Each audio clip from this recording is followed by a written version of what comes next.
Okay guys, so we've got a, 15-minute game on the board against an opponent rated 1045.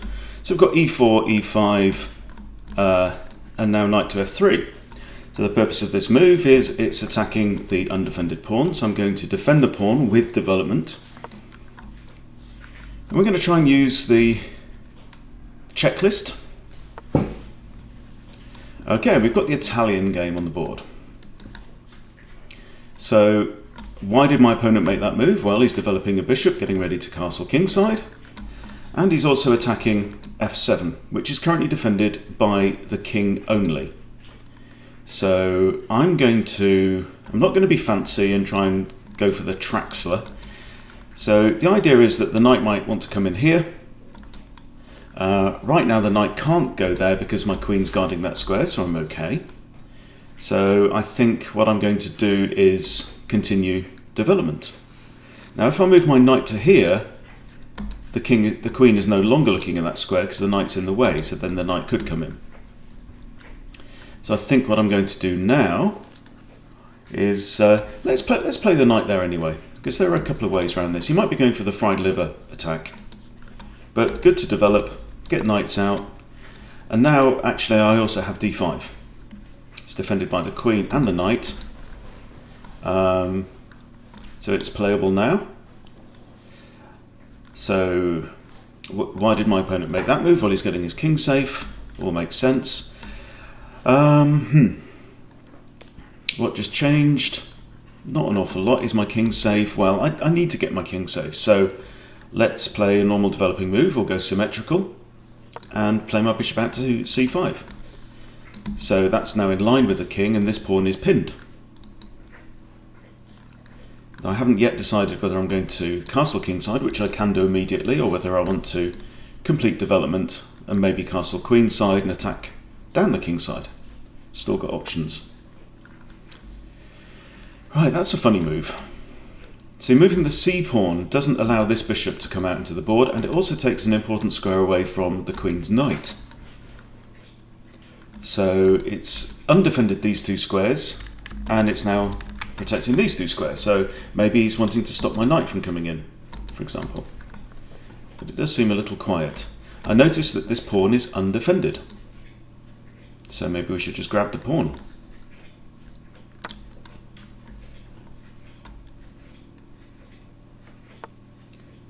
Okay, and now d4.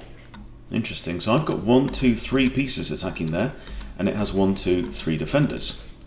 So I can trade pawns if I wish. That's absolutely fine. 3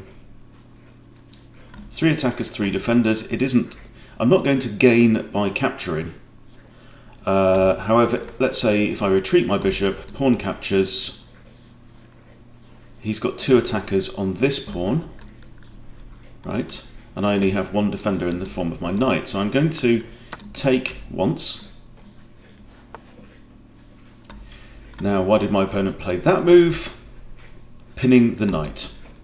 Pretty straightforward, okay? So the knight is actually undefended, and it is attacked. So that is hanging, technically hanging. So what I want to do is I want to protect my knight somehow. I can't move the knight out of the way because it's pinned against the king. So it'd be illegal to move the knight anywhere. So it's being attacked once. It could also be attacked twice, with one of the knights coming to this square. So f5 would defend the knight, for example. Also queen e7.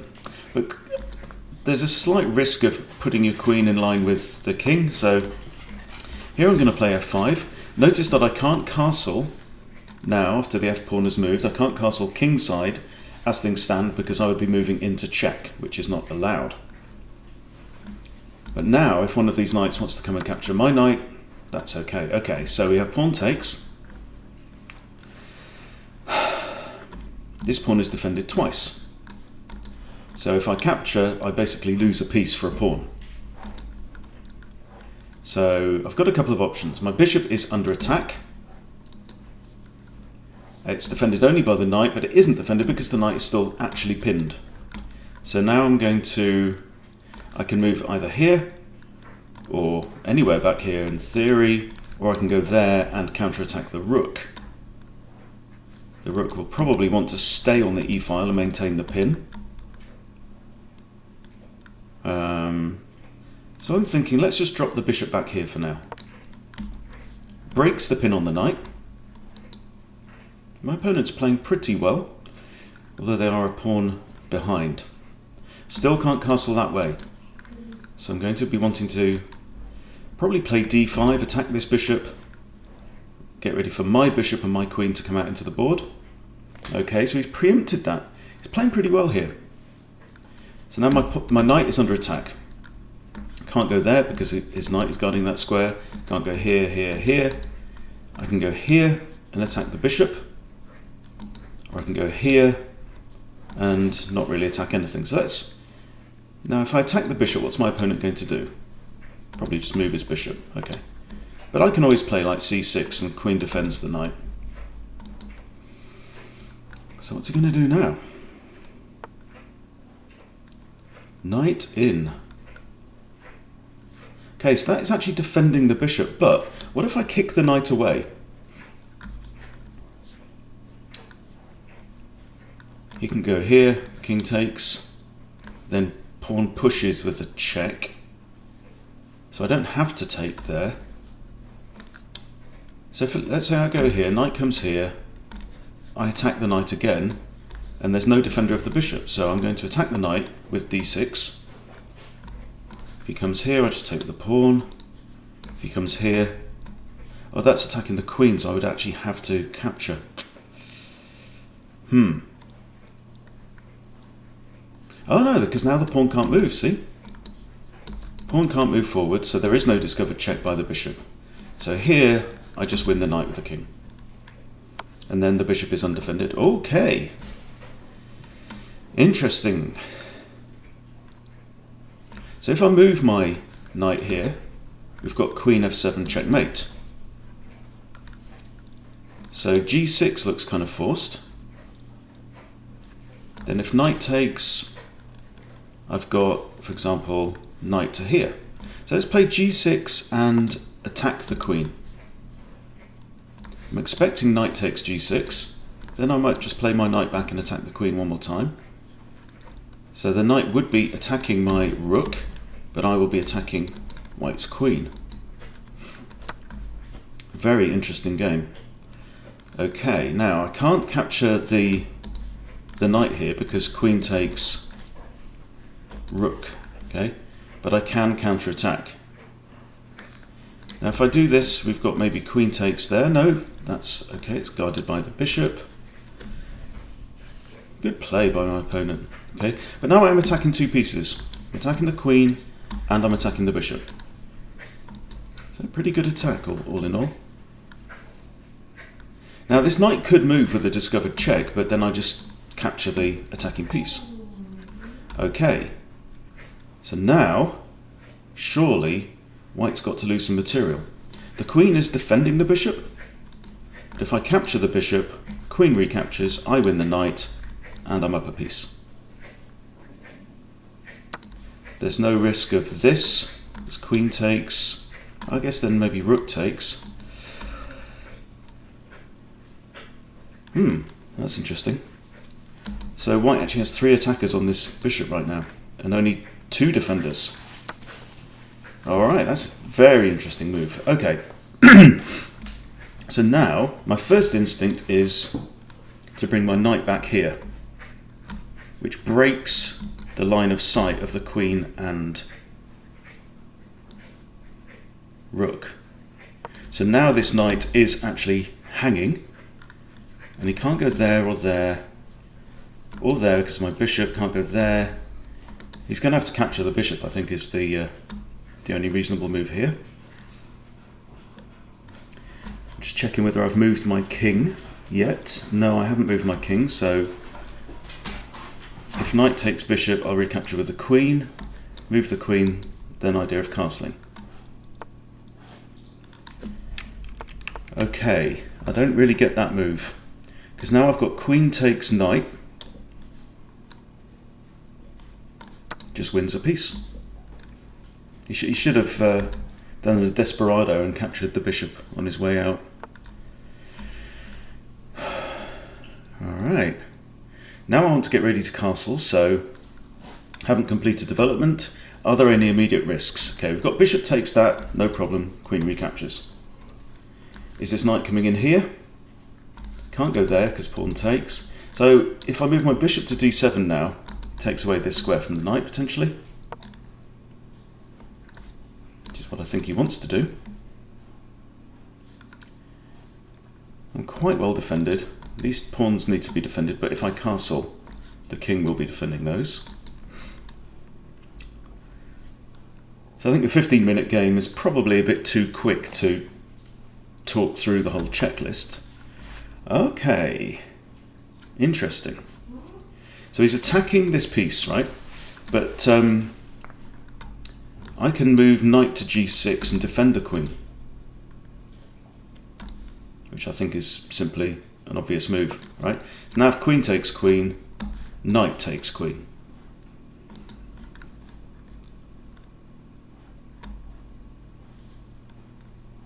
Oh, he's got bishop takes f6, look. Wow. Wow. Does he spot this? Bishop takes f6, then I'll be forced to... Ooh. Ooh! Okay, so he's missed that one. Now I can't play my knight back here. Wow, okay. Wow, he's all over me, this guy, isn't he? Okay, so I think, no, if I castle, I lose my queen for a rook, and then I lose my knight. Wow, he is absolutely all over me like a rash.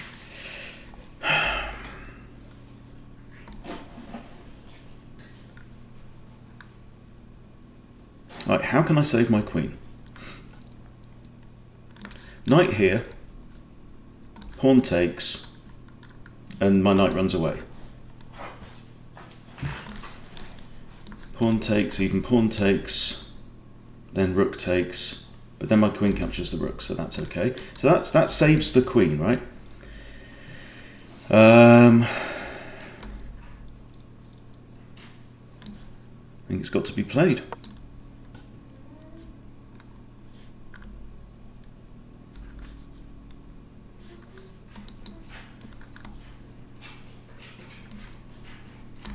Pawn takes, and rook can't recapture.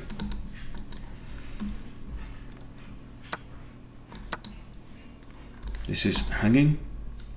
This is now defended by the queen because the attack is blocked. So he can grab that. If he does nothing, I'm going to castle. I'm currently a pawn up, but it doesn't feel like a safe situation at all. My opponent's playing a very, very dangerous line. Okay, now time to stop and think. Okay, this is undefended. Rook's defending that. I could actually castle that way. That's an idea. And that kind of protects everything. Not this pawn, but... So I'd love it if the king was on a light square. This is pinned. If queen captures there, I do have a check. Wow. Okay. So this gives me the opportunity to move my queen. Let's go here and attack the bishop. Queen's defending this bishop, as is the knight.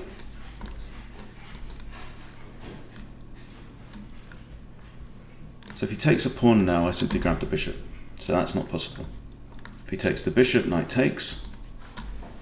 If he takes a pawn, queen takes bishop. So he's really, yeah, he needs to do something with that bishop. Okay. Now I have quite drawn to this move as an idea. Bishop c6, targeting this. Then if the bishop moves, I've got a checkmate threat. I'm going to play it because time is getting a little short. So if this bishop moves now, queen takes g2 is checkmate. So now I have h6 hitting the bishop. Very, very sharp game. very dangerous play, playing a 1000.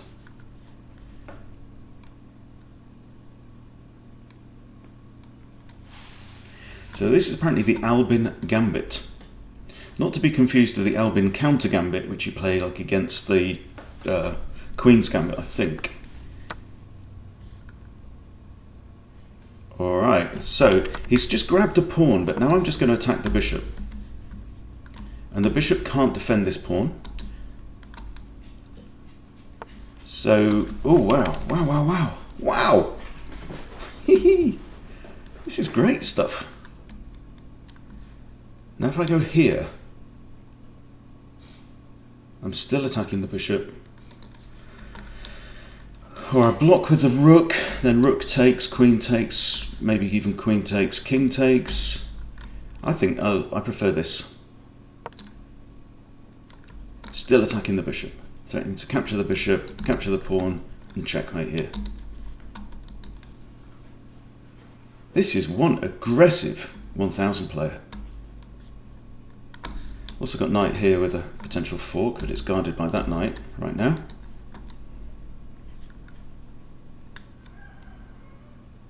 I don't even mind if this pawn wants to try and push. Because I've got... Okay, so let's say pawn pushes, I take the bishop. Pawn pushes and becomes a queen. I snatch it off.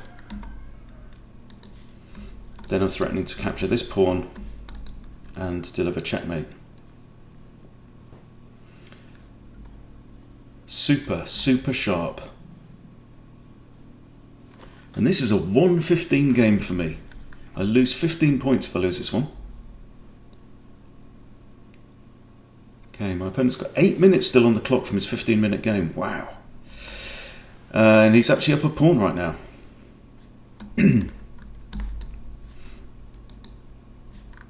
So he can't give check with the rook because I just grab it. If he moves the bishop anywhere, queen g2 is mate. This knight can't defend that pawn, they're on opposite colours. So wherever the knight goes, it's going to be on a light square, and then it's only defending dark squares, so it can't defend a light square.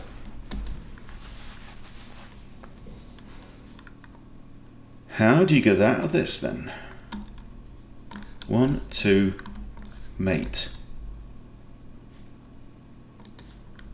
1, 2, 3, mate.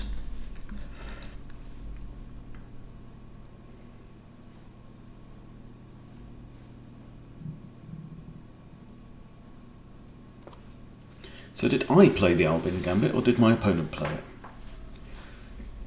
I need to investigate this. Now he's taking his time. Okay, so he's pushed the pawn. So now I'm going to grab the bishop. No brainer. Pawn takes, queen takes. If he doesn't take, I'm taking that pawn. He can't recapture. What's your idea? Still got this. But that doesn't really help. Just trade knights.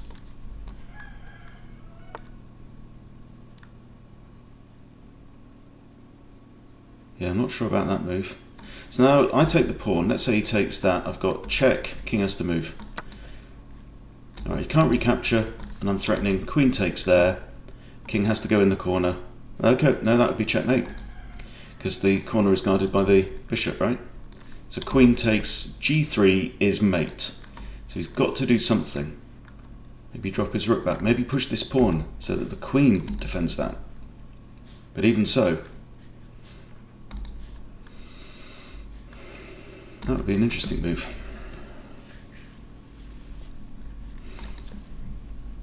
What a game.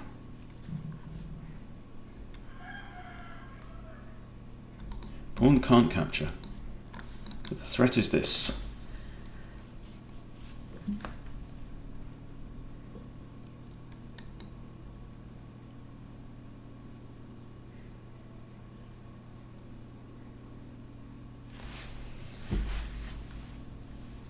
This is sharp because there are attacking opportunities on both sides. The board's quite open.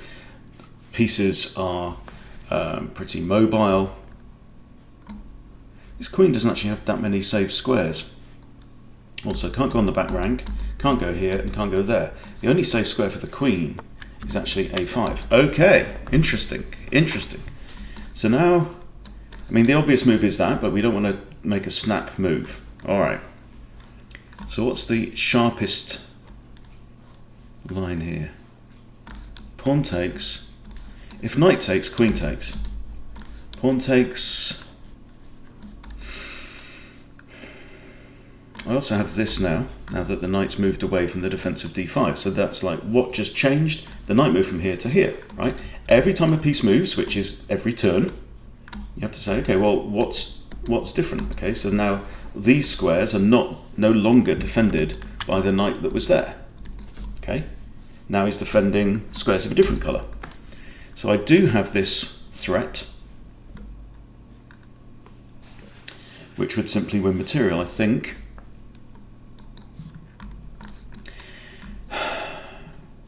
If I take the pawn and knight takes, it's just a pinned knight.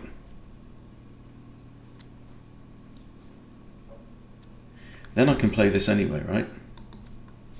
If I play this now,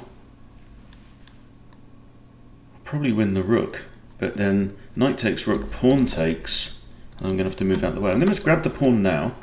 Got 3 minutes on the clock. Knight can't recapture because I simply take the queen and its mate, so I'm not really sure why that move was played.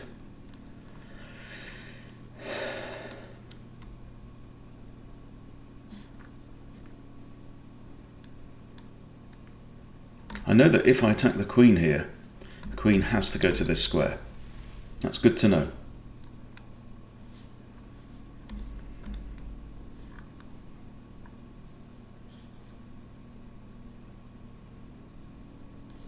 I don't like the fact that if I do this, say queen moves and I capture the rook, then we've got pawn takes e7.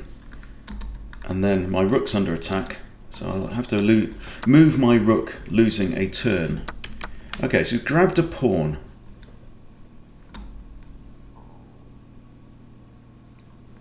And tempting me to capture the rook. But then rook to here is check. King has to go there. But then the rook can't go here because I've got knight captures.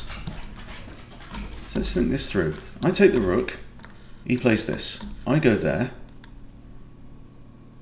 He's got no more checks. Whew. I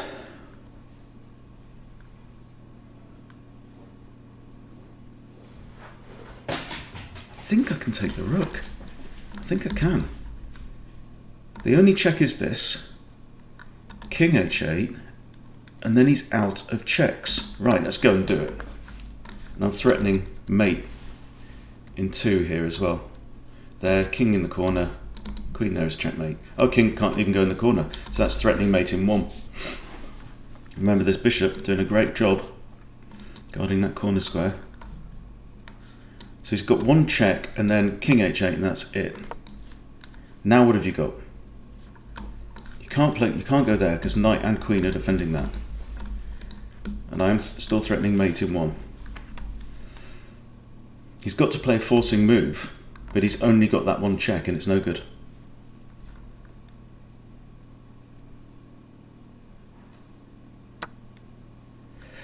Okay, now this. Oh, so he's grabbed the pawn. You've grabbed the pawn. Interesting. Okay, now there must be a forced mate here, okay? King can't go there or there because of the bishop. Okay, so I've got, for example, queen b1. Then the king will have to go here or here.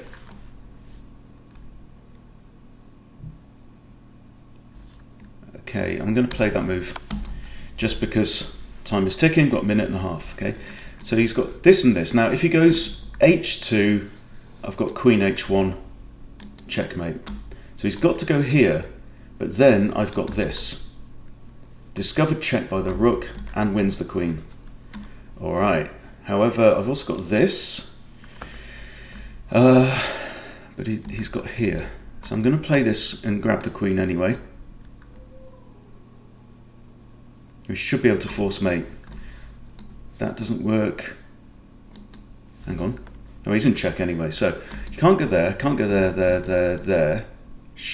surely he's got to go back here. Then when I capture the queen, it's going to come with check by the bishop.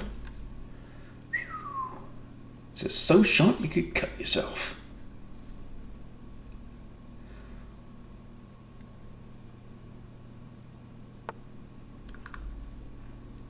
Okay, so do we grab the queen or do we throw in a check? Let's throw in a check. Make him think. I've also got rook takes knight, check. But I know that as long as I keep my opponent in check, that I'm safe, relatively safe. I mean, this is still super sharp. I mean, he's got like rook there, for example. Okay, so now I'm going to grab the queen with discovered check. So he's in check again. This bishop is now guarding this square as well, if the pawn has ideas of advancing. Okay, I'm going to throw in another check. Can't go there. I could win the rook on the next turn, depends where he goes. If he goes here, I've got queen here. If he goes here, I've even got rook takes knight, actually. Okay, so I grab the rook.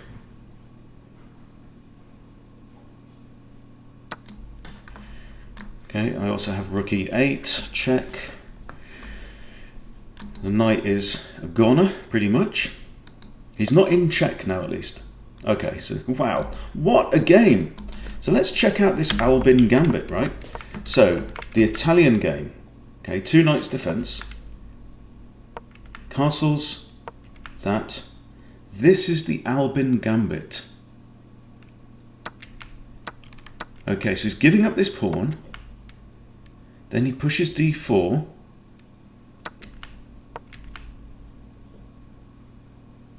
And then pins the knight. Wow. Well, that's one to remember in the Italian, isn't it? This c3 move just is coming up a lot at the moment. So we've got lots of times in which you might play that. So, for example, let's just pull up the Explorer. So c3 is played, for example, in the Sicilian. You can play now c3 immediately, and that's the Alpin Sicilian. So you're defending d4. So, for example, you know, knight comes out, pawn takes, pawn takes. You know, that works well. I've also been looking at this. So this is from the normal King's opening. This is the Ponziani, again with c3, with the general idea of pushing d4. Okay, so you know, if you ever think about pushing d4 and you think, oh, I can't do it yet, c3 might be a good way to prepare it. Okay, it also allows the queen to come out into the board. So interesting move, but that's definitely one to remember. Let's just quickly look at the analysis of this game and see what I should have done. You know, did I make any mistake in that opening? 24 accuracy from me and 10 from my opponent. I made 1 blunder, he made 3. Wow. Okay, so all normal. Italian game, 2 knights. Okay, so he's giving up the pawn. Kind of gioco piano now. And now the Albin Gambit. Okay, so I'm 50-50 on this from this position. Okay, so I took the pawn. And this creates a threat. Okay, pawn takes is good. The best move was d5 with a counterattack on the bishop. Wow, that's interesting. Yeah. So this threatens to win material. So the line goes knight takes, bishop retreats. And I'm up a pawn at the end of that. Well, what an interesting line. The Albin Gambit. Never come across it before. The Albin counter gambit, by the way, if you're interested, I think comes from... You kind of play it as black. So there you go. There's the Queen's Gambit on the board, and you play e5. This is also from Mr. Albin, whoever Mr. Albin is. Now, pawn takes here, I think is meant to be a mistake. I think that's the best move from white.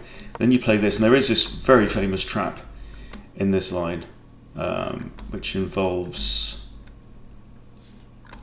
say, knight out here. Just try and remember how it goes. A knight can't block there, so let's say knight blocks here. I can't remember the line, but you end up, you end up kind of capturing, and then capturing here again, and then under promoting. But yeah, the Albin counter gambit. If you if you come across the Queen's Gambit, you don't like it very much. That's one approach to it. Lesson I did yesterday, we played the Slav defense with c6. So threatening to, if wing pawn captures centre pawn, wing pawn captures centre pawn. So it seems very sensible as well. So yeah, what a fascinating game, guys. Hope you've enjoyed watching it. I enjoyed playing it, and it was a good win in the end, but some very, very scary and hairy moments in that one. So thanks for watching. I'll see you soon.